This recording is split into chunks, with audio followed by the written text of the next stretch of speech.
अस्सलाम वालेकुम dear student. तो पिछले लेक्चर में हमने चैप्टर नंबर 8 का लेक्चर नंबर 2 दिया था, उसमें हमने थ्योरेटिकल डिस्कशन की थी। आज हम उन पे कुछ MCQs डिस्कस करेंगे, बहुत इंपॉर्टेंट है।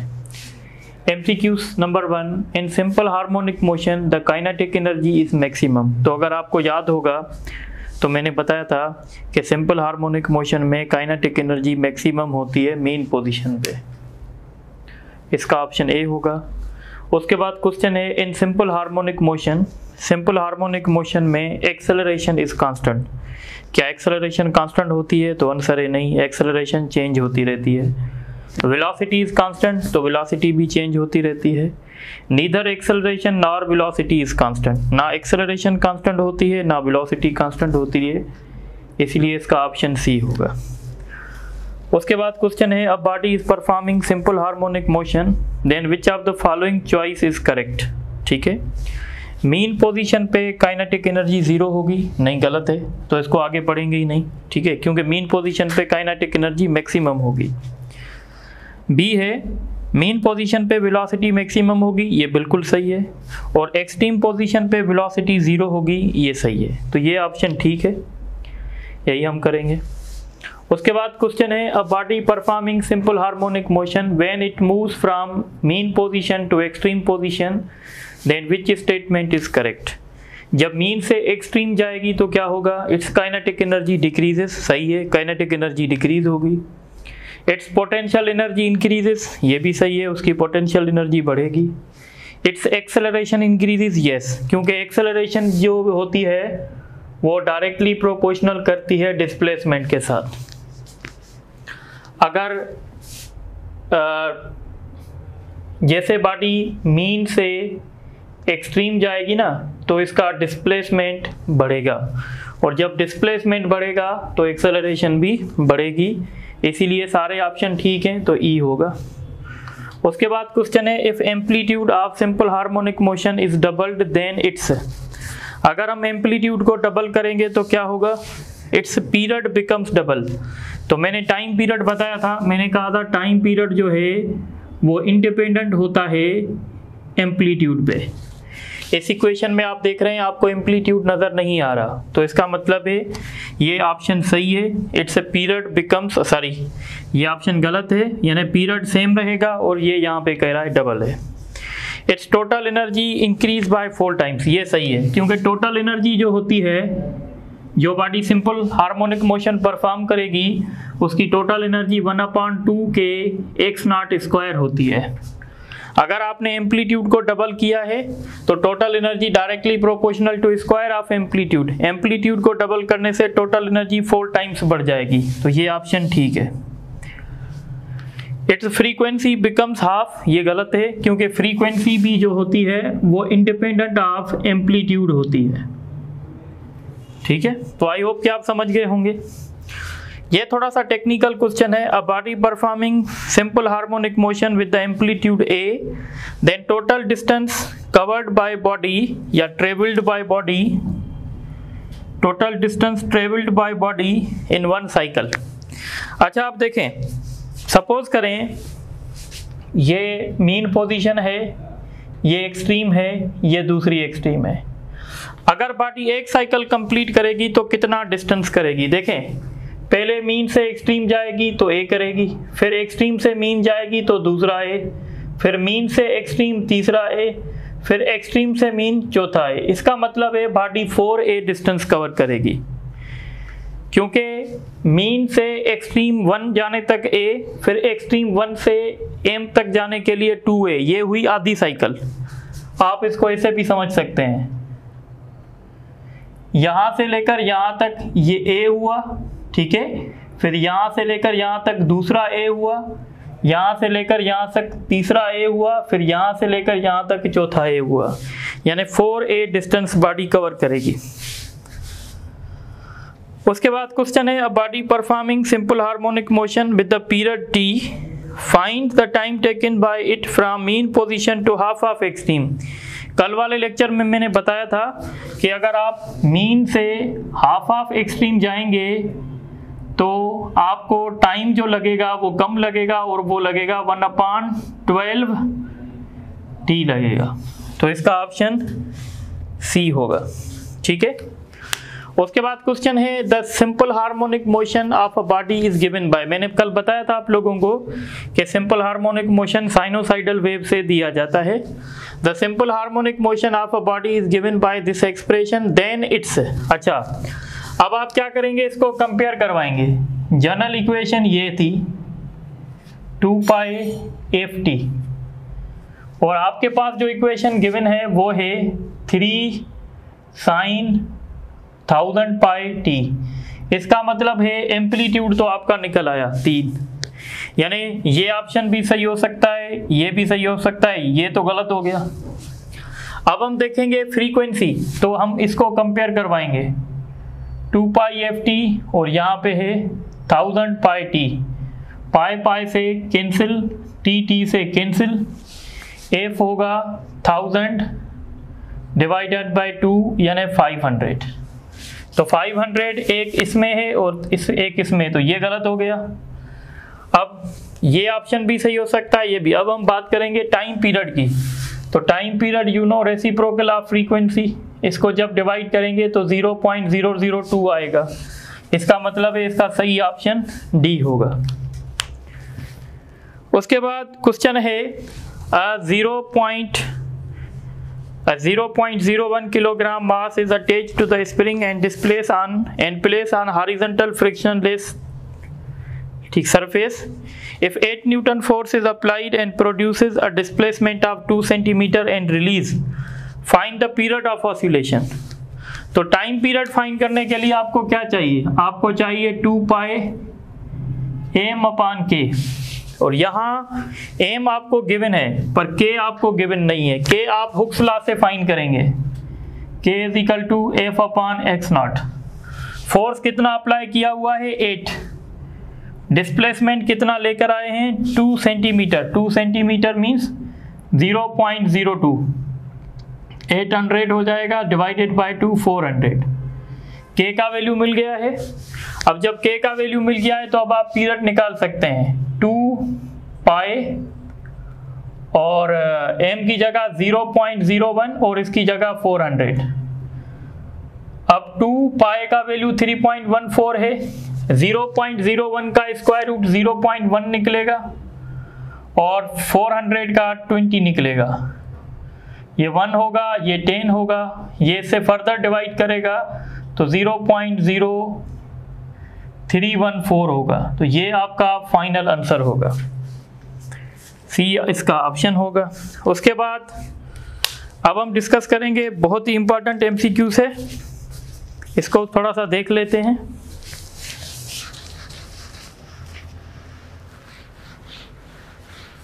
और ये है a body performing a simple harmonic motion with the maximum velocity. Maximum velocity है आपके पास 100 metre per second with the amplitude, amplitude आपके पास है 2 सेंटीमीटर। फाइंड क्या करना है, टाइम पीरियड। अब ये थोड़ा सा ट्रिकी क्वेश्चन है। आपने कहा, आप कहेंगे कि सर आपने कोई टाइम पीरियड और वेलोसिटी के साथ कोई रिलेशन नहीं बताया। आप बिल्कुल सही बोल रहे हैं। देखें, टाइम पीरियड फाइंड करने के लिए डिमांड क्या है, आपको m अपान k चाहिए रूट में। अगर आप मैक्सिमम वेलोसिटी की एक्सप्रेशन देखेंगे तो मैक्सिमम वेलोसिटी की एक्सप्रेशन थी under root k upon m x naught. ये चीज़ मिली हुई है, ये मिली हुई है, ये मिल जाएगा, ठीक है। तो मैक्सिमम वेलोसिटी कितनी है 100, k अपान m का वैल्यू हमें चाहिए एक्स नॉट, 2 सेंटीमीटर मीन 0.02। ये वहाँ जाके डिवाइड करेगा 0.02, सही है। अब हमें चाहिए वैल्यू इसका k अपान m का। तो आप देखेंगे ये ऊपर 2 जीरोज हो जाएंगे तो इसका रिजल्ट होगा 500, ठीक है। तो 500 वैल्यू आया under root k upon m का, ठीक है। अब हम क्या करेंगे, अब हम इसको रेसिप्रोकल करेंगे।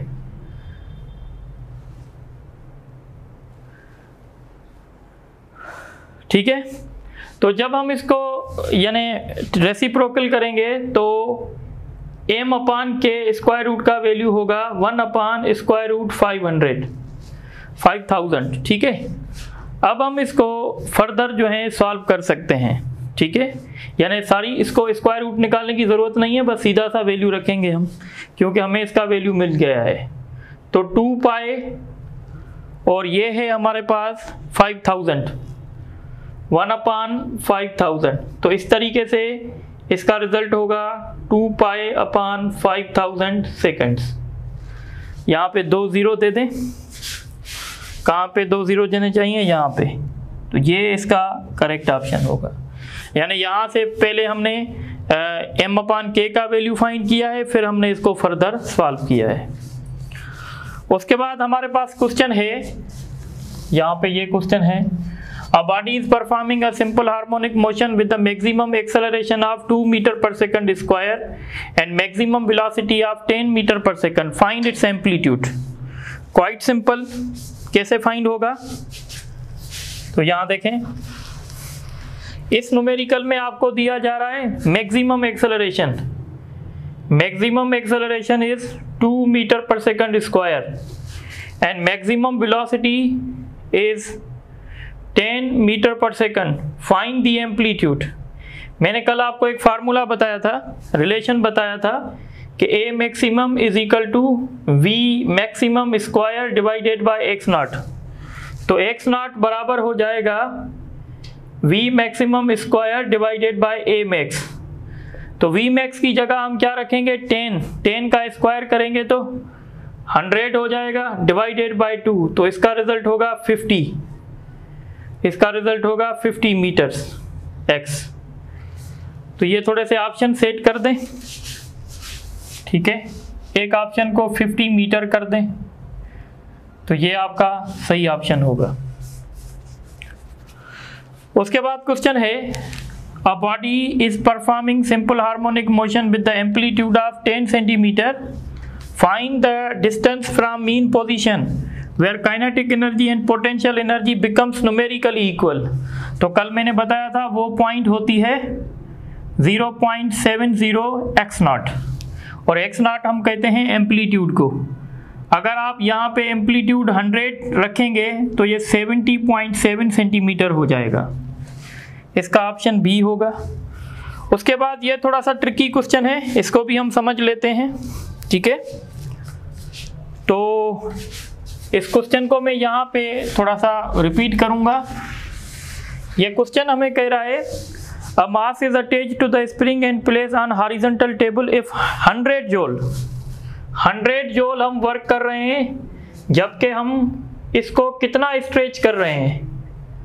सपोज करो ये इसकी मीन पोजीशन है और हमने इसको स्ट्रेच किया है 2 सेंटीमीटर। अगर हम इसको 1 सेंटीमीटर फर्दर स्ट्रेच करें तो उसके लिए हमें कितना वर्क करना पड़ेगा। तो अब देखें, जब हमने 100 जूल वर्क किया तो हमने इसमें स्ट्रेच लेके आए हैं 2 सेंटीमीटर। हमें कितना वर्क करना पड़ेगा अगर हम इसको 1 सेंटीमीटर एक्स्ट्रा स्ट्रेच करें।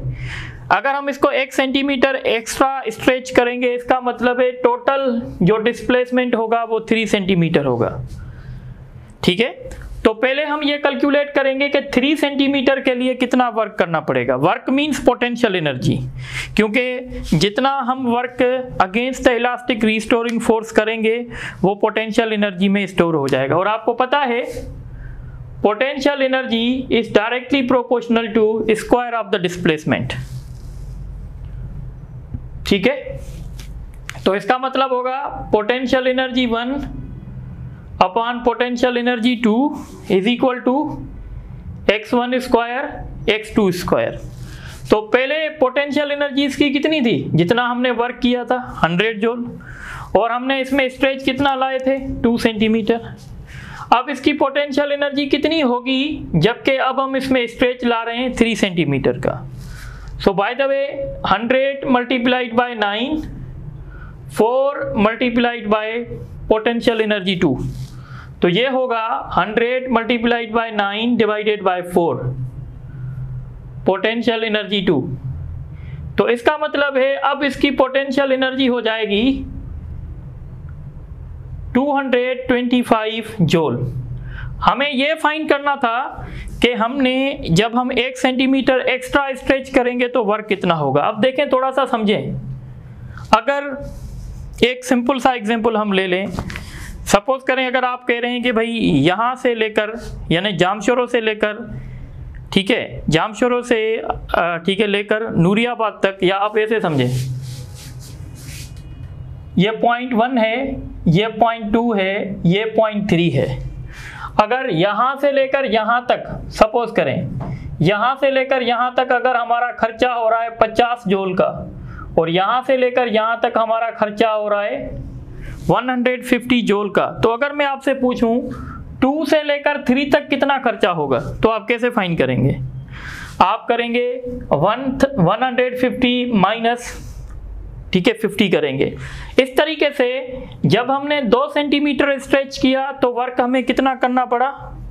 100 जूल। पर जब हम 3 सेंटीमीटर स्ट्रेच करेंगे तो हमें कितना वर्क करना पड़ा?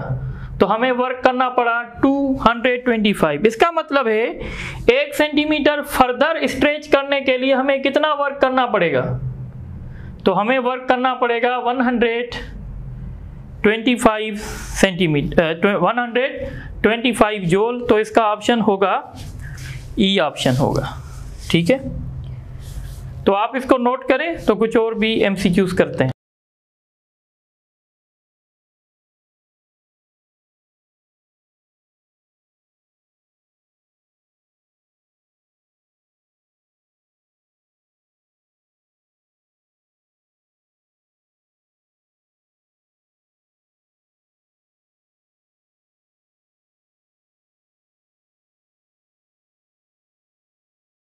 अच्छा, आप ये 2 क्वेश्चन देख लें जो मुझे लग रहे हैं इंपॉर्टेंट हैं, ये पास पेपर में भी आया है। 2 object having masses 0.5 kg and 1 kg are hanged with 2 springs and produces the extension of 5 cm and 10 cm respectively. Find the ratio of their periods. देखें, अगर जैसे आपने टाइम पीरियड आपने पढ़ा था, टाइम पीरियड का फार्मूला था m/k। सबसे पहले आपको ये देखना है क्या इन दोनों स्प्रिंग का K सेम है। वो आपको पता कैसे चलेगा? वो पता चलेगा मास और एक्सटेंशन के हिसाब से। ये देखें 0.5 kg, ये मास कम था तो देखें एक्सटेंशन भी कम है। मास देखें 1 किलोग्राम है तो एक्सटेंशन इसके डबल है, यानी इन 2 मासेस का जो रेशो है वो 1:2 है और एक्सटेंशन का रेशो भी 1:2 है। इसका मतलब है दोनों स्प्रिंग का K जो है वो सेम है। अगर 2 स्प्रिंग का K सेम होगा तो टाइम पीरियड का जो रेशो होगा वो डायरेक्टली प्रोपोर्शनल करेगा मासेस से, स्क्वायर रूट ऑफ मासेस से। अब आप यहाँ पे रख सकते हैं, एक का मास है 0.5, दूसरे का मास है 1। 0.5 को हम और क्या कह सकते हैं? 0.5 को अगर हम यहाँ से डेसिमल कैंसिल करेंगे, 0 देंगे, तो ये 1/2 होगा, यानी 1/√2 होगा। तो इसका ऑप्शन सी होगा।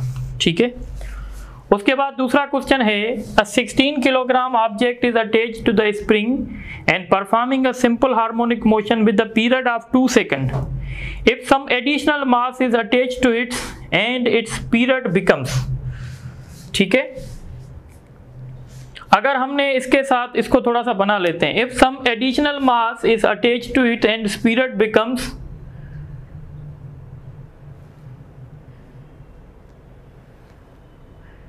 Period becomes 2.5 second. ठीक है, और आपसे पूछना क्या चाहता है? पूछना चाहता है आपसे find the additional mass. Option है 25 kg, 9 kg, 16 kg, 4 kg। अब ये देखें कॉन्सेप्चुअल है। अब आपको पता है हम यही रिलेशन यूज करेंगे, T1/T2। पहले मास था m1 और अब मास क्या है?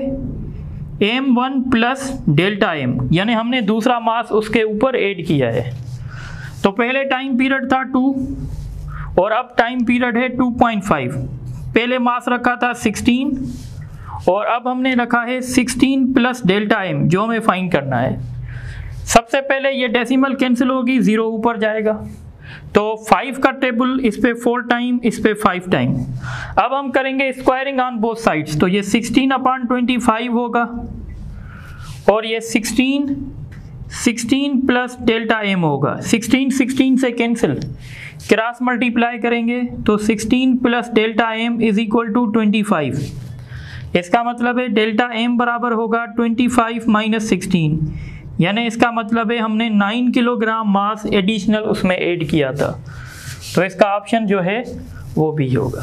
अब हम नेक्स्ट टॉपिक डिस्कस करेंगे और नेक्स्ट टॉपिक है हमारा सिंपल पेंडुलम।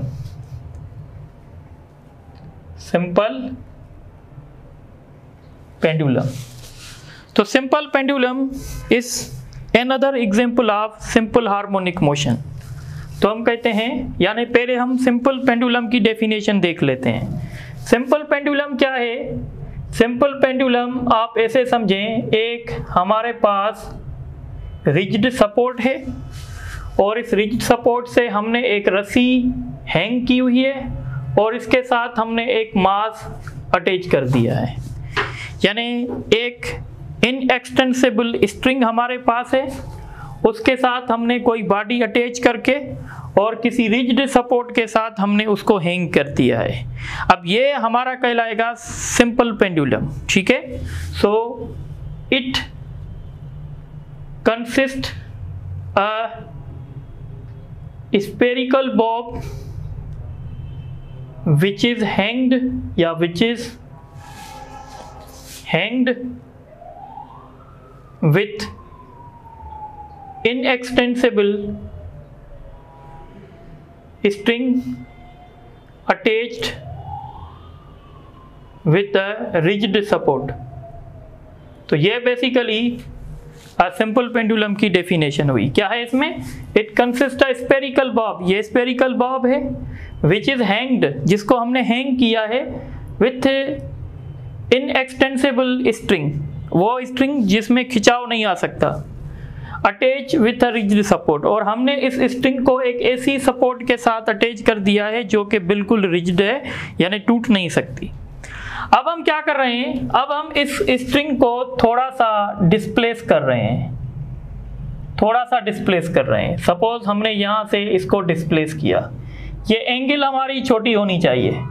अगर ये एंगल छोटी नहीं होगी तो सिंपल पेंडुलम का जो मोशन होगा ना, वो सिंपल हार्मोनिक नहीं होगा। याद रखिएगा, the motion of simple pendulum will be simple harmonic if theta is less than 5 degree. अगर हम इस थीटा को 5 डिग्री से ऊपर रखेंगे तो इसका मोशन सिंपल हार्मोनिक नहीं होगा। क्यों? ये आपको अभी थोड़ी देर में पता चलेगा।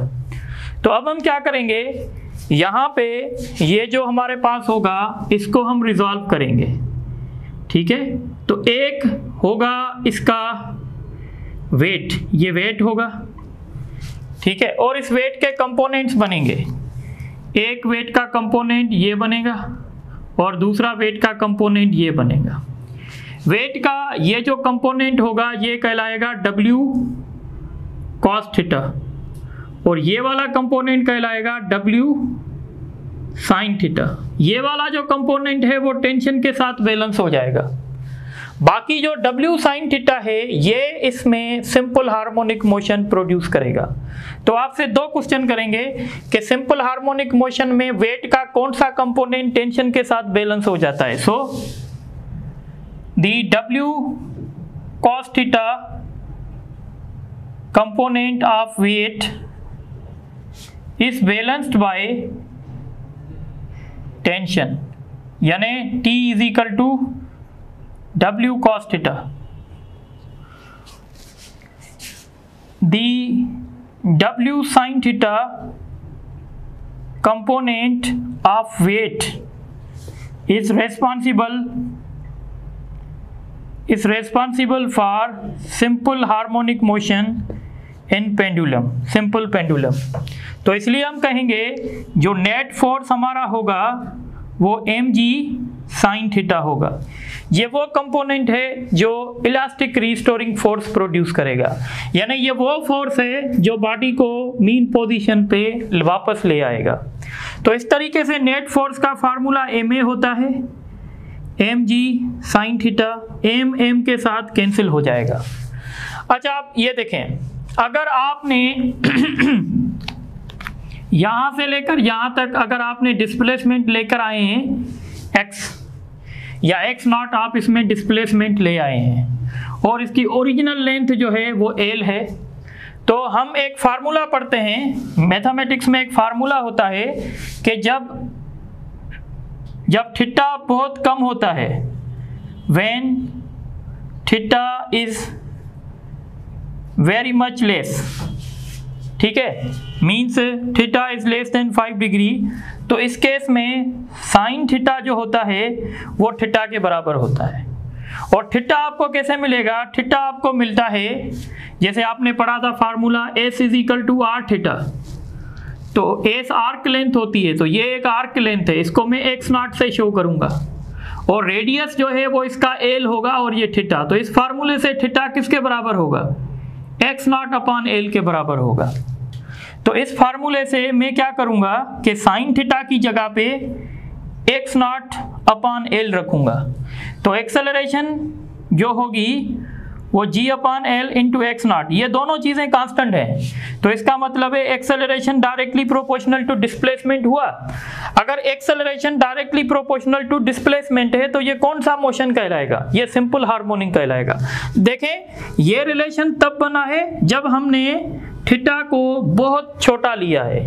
अगर हम थीटा को बहुत बड़ा लेंगे तो साइन थीटा कभी भी थीटा के बराबर नहीं होगा और फिर हमारा ये रिलेशन नहीं बनेगा।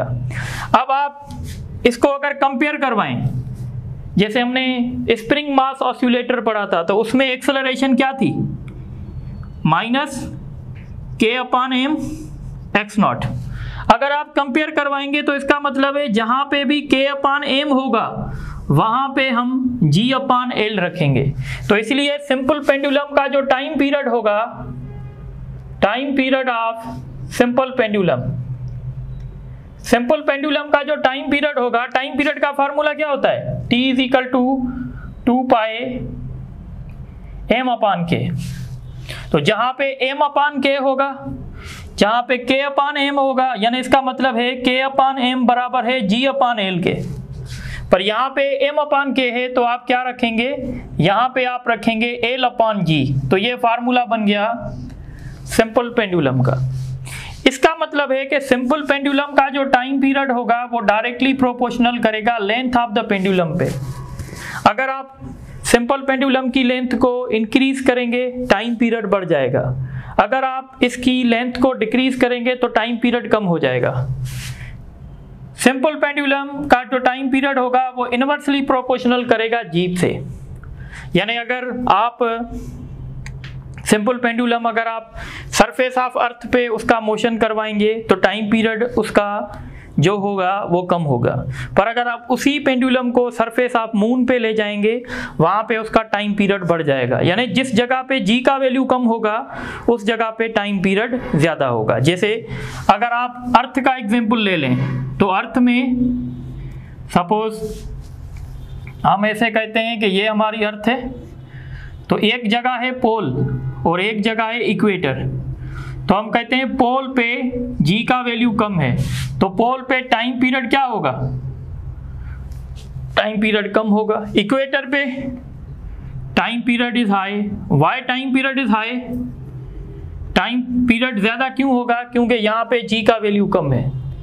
अब मैंने आपको बताया था चैप्टर नंबर 6 में कि इक्वेटर पे जी का वैल्यू कम होता है, तो जहाँ पे जी का वैल्यू कम होगा वहाँ पे टाइम पीरियड ज़्यादा होगा, और जहाँ पे जी का वैल्यू ज़्यादा होगा वहाँ पे टाइम पीरियड कम होगा। अब एक बात याद रखें, अगर टाइम पीरियड कम है तो इसका मतलब क्या है कि मोशन फास्ट हो रहा है या स्लो हो रहा है। मैं अगर आपको कोई काम दे रहा हूं और मैं कह रहा हूं इसको जल्दी करो, तो आप वो काम स्लो करोगे या फास्ट करोगे? फास्ट करोगे।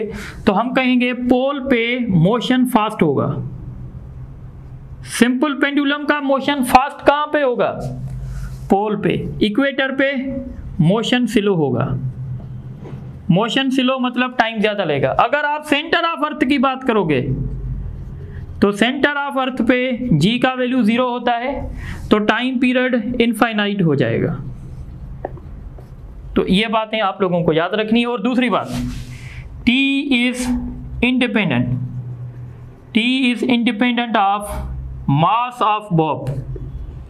मास ऑफ बॉब पे डिपेंड नहीं करेगा। इस इक्वेशन को देखो, क्या इस इक्वेशन में आपको मास नजर आ रहा है? अगर ये सपोज करो आयरन का स्पेयर था, अगर मैं इस आयरन के स्पेयर को सपोज करो किसी प्लास्टिक के स्पेयर के साथ रिप्लेस कर दूं तो टाइम पीरियड पे फर्क पड़ेगा? तो टाइम पीरियड पे फर्क नहीं पड़ेगा। T is independent of mass of bob और T is independent of amplitude of motion. यानी आप कितना भी एम्पलीट्यूड को बढ़ाएं पर टाइम पीरियड पे फर्क नहीं पड़ेगा। अच्छा, एक बात याद रखें, जी की वजह से हम कहते हैं कि लोकेशन ऑफ पेंडुलम।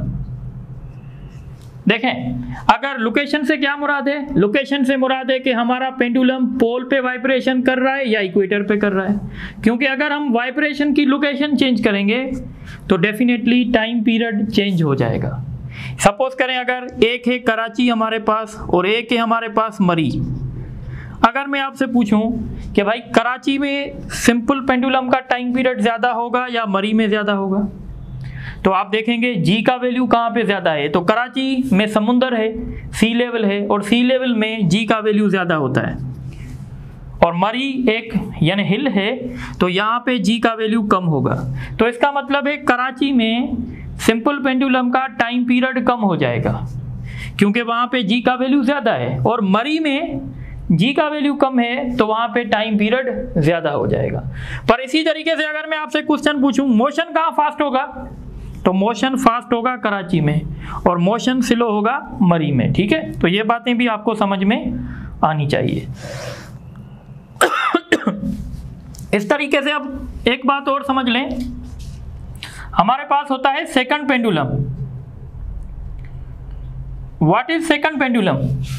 तो second pendulum basically simple pendulum ही होता है पर इसका टाइम पीरियड फिक्स होता है। तो हम कहते हैं a pendulum whose time period is 2 second. ऐसा पेंडुलम जिसका टाइम पीरियड 2 सेकंड हो उसको सेकंड पेंडुलम कहते हैं। ठीक है, अगर इसका टाइम पीरियड 2 सेकंड है तो what about it's frequency? It's frequency is 0.5 hertz, क्योंकि 1/2 मीन्स 0.5 हर्ट्ज। और दूसरी बात ये याद रखनी है कि सेकंड पेंडुलम की लेंथ हर प्लेनेट पे डिफरेंट होगी। हमारी अर्थ पे 1 मीटर होती है या 0.99 मीटर होती है। At the surface of earth its length is 0.99 metre means approximately 1 metre. ठीक है, तो ये सेकंड पेंडुलम के लिए है। तो आप इसको अच्छे तरीके से नोट करें, फिर इंशाल्लाह हम नेक्स्ट क्लास में इसके ऊपर एमसीक्यूज करेंगे।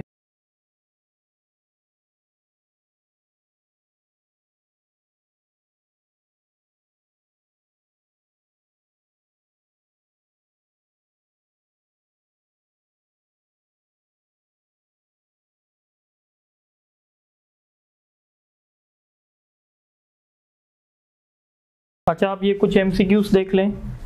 एमसीक्यू से the time period of simple pendulum can be increase bye.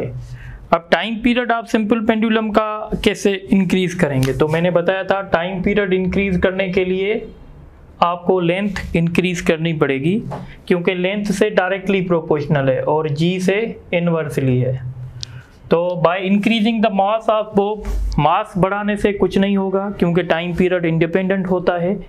By increasing its length, by decreasing, तो अगर हम लेंथ को डिक्रीज करेंगे टाइम पीरियड कम हो जाएगा। बाय इंक्रीजिंग इट्स लेंथ, ये ऑप्शन ठीक है। उसके बाद क्वेश्चन है the time period of simple pendulum is independent of. तो मैंने क्लियर कट बताया था कि सिंपल पेंडुलम का जो टाइम पीरियड है वो मास ऑफ बॉब पे डिपेंड नहीं करता और एम्पलीट्यूड पे डिपेंड नहीं करता, इसलिए इसका ऑप्शन ई होगा। उसके बाद क्वेश्चन है a student wants to make a pendulum of period 1 second for that he take length of string L and observed its period is 0.5 second. Find how much length of string he should use. एक student था जिसकी willing थी कि मैं एक pendulum बनाऊं जिसका period 1 second हो। ऐसा करने के लिए इसने लेंथ ली L, ठीक है, और इसने देखा कि टाइम पीरियड जो था वो 0.5 सेकंड आया। यानी इसकी विश थी कि मैं पेंडुलम बनाऊं जिसका टाइम पीरियड 1 सेकंड हो। इसका मतलब है इसको जो पीरियड चाहिए वो 1 सेकंड चाहिए, तो ये लेंथ कितनी यूज़ करे। तो हमें पता है कि time period is directly proportional to square root of length, ठीक है। तो इसने पहले जब लेंथ L लिया था तो पीरियड था 0.5, पर इसको पीरियड चाहिए 1, तो अब ये कितनी लेंथ चूज करे। स्क्वायरिंग ऑन बोथ साइड्स करेंगे, ये 0.25 हो जाएगा, ये 1 होगा, इसका स्क्वायर रूट कैंसिल, तो 0.5 L2 is equal to L। इस तरीके से L2 बराबर होगा L डिवाइडेड बाय 0.52, तो ये 4L हो जाएगा। इसको आप कॉमन सेंस से भी कर सकते हैं, यानी उसको जो टाइम पीरियड मिला है वो हाफ मिला है। अगर ये टाइम पीरियड को डबल करना चाहता है तो टाइम पीरियड को डबल करने के लिए इसको लेंथ 4 मरतबा इंक्रीज करनी पड़ेगी, क्योंकि स्क्वायर रूट्स का रिलेशन है। तो इसलिए हम कहेंगे कि इसको लेंथ 4 मरतबा बढ़ानी पड़ेगी, यानी इसको लेंथ लेनी पड़ेगी 4L। उसके बाद क्वेश्चन है, a pendulum is attached to the ceiling of an elevator, if elevator becomes free fall then period of pendulum. तो आपको पता है जब एलिवेटर फ्री फॉल होता है तो वहाँ पे G का वैल्यू 0 होता है, इसलिए हम कहेंगे पेंडुलम का टाइम पीरियड इनफाइनाइट हो जाएगा। दूसरा क्वेश्चन है, the period of simple pendulum is maximum. Simple pendulum का पीरियड मैक्सिमम कहाँ होगा, सॉरी मिनिमम होगा पोल पे, क्योंकि पोल पे G का वैल्यू ज़्यादा होता है। Which of the following component of weight is responsible for simple harmonic motion in simple pendulum, तो मैंने बताया था mg sin थीटा। उसके बाद क्वेश्चन है, a pendulum is attach to the ceiling of an elevator if elevator is ascending with uniform acceleration. Ascend करना मतलब ऊपर जाना, और आपको पता है जब एलिवेटर ऊपर जाता है तो एलिवेटर के अंदर जो बॉडीज होती हैं उनका अपीरेंट वेट बढ़ जाता है। यानी हम ऐसे समझ सकते हैं कि एलिवेटर के अंदर ग्रेविटी बढ़ जाती है। तो जब एलिवेटर के अंदर ग्रेविटी बढ़ जाएगी इसका मतलब होगा एक्सेलरेशन ड्यू टू ग्रेविटी बढ़ गई। अगर एक्सेलरेशन ड्यू टू ग्रेविटी बढ़ जाएगी तो सिंपल पेंडुलम का टाइम पीरियड डिक्रीज हो जाएगा। Find the period of pendulum whose length is 25 centimetre. अब ये थोड़ा सा ट्रिकी है, देखें आप ये रिलेशन ही यूज करेंगे। आपको पता है अगर आप ऐसे सोचें कि अगर आपके पास सेकंड पेंडुलम होता तो उसकी लेंथ क्या होती, उसकी लेंथ 100 सेंटीमीटर होती, और उसका पीरियड क्या होता, उसका पीरियड 2 सेकंड होता। अब आपके पास लेंथ कितनी है 25 सेंटीमीटर की, तो अब आप पीरियड बताएं। एक तो कॉमन सेंस से कर सकते हैं कि अगर आपने लेंथ को 4 मरतबा कम कर दिया है, 100 को 4 मरतबा कम करेंगे तो 25 होगा। अगर लेंथ आप 4 मरतबा कम कर रहे हैं तो टाइम पीरियड आपका हाफ हो जाएगा, यानी 2 सेकंड से 1 सेकंड हो जाएगा। आप इसको कर भी सकते हैं T1/T2 L1/L2। तो पहले आपने अज्यूम किया सेकंड पेंडुलम, उसका टाइम पीरियड था 2, उसकी लेंथ थी 100। अब आपने लेंथ ली है 25,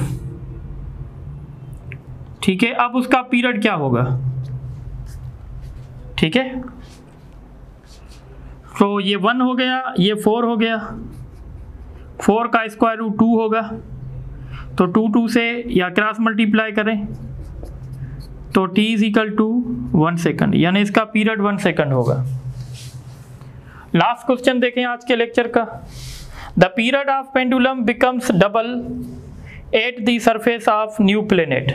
किसी प्लेनेट पे पेंडुलम का टाइम पीरियड डबल हो गया है, then at new planet acceleration due to gravity.